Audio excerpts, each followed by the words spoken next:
Hi guys and welcome to Gripville. My name is Lisa and yes, I'm wearing a slanket. The reason for this is because I use a wheelchair and get cold quite quickly due to not being able to move much. So some kind of slanket will be making a regular appearance in my videos.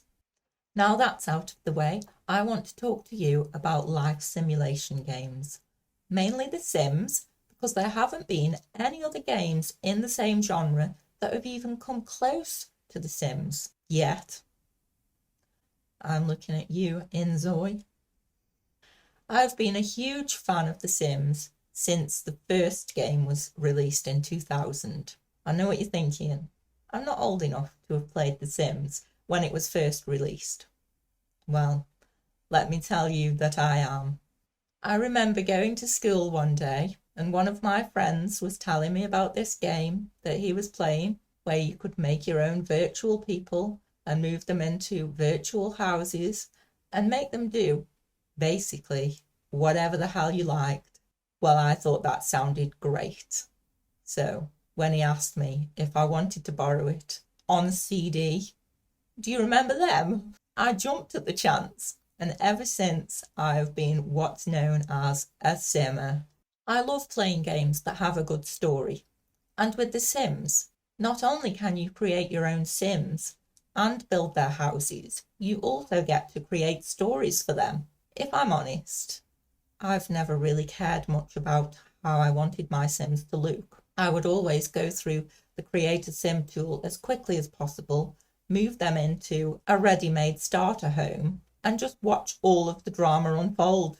That's always been the way that I have played The Sims. But now I want to try to play through some challenges and even try to build some houses for you all. This leads me on to how I physically play the game. As I mentioned earlier, I'm a wheelchair person, or a wheelchair user, but I also have limited movement in my hands and arms, although I have just enough movement in my right hand and arm to be able to use a mouse.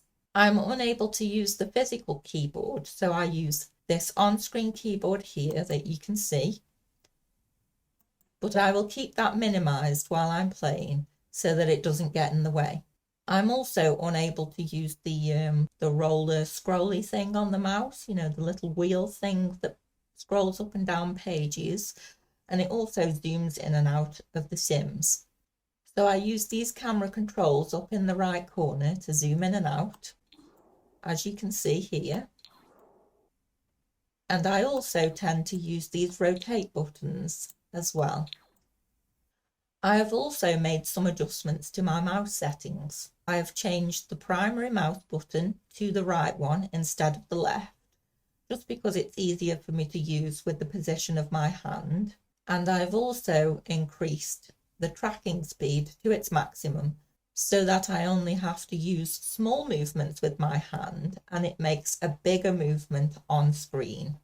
Well, that's a bit about me, my love of The Sims, and how I play the game. You might also have found this video useful if you have a disability yourself or some other limitation and are struggling to find a way to play. There will be more videos coming soon, so don't forget to subscribe so you won't miss out. See you all soon!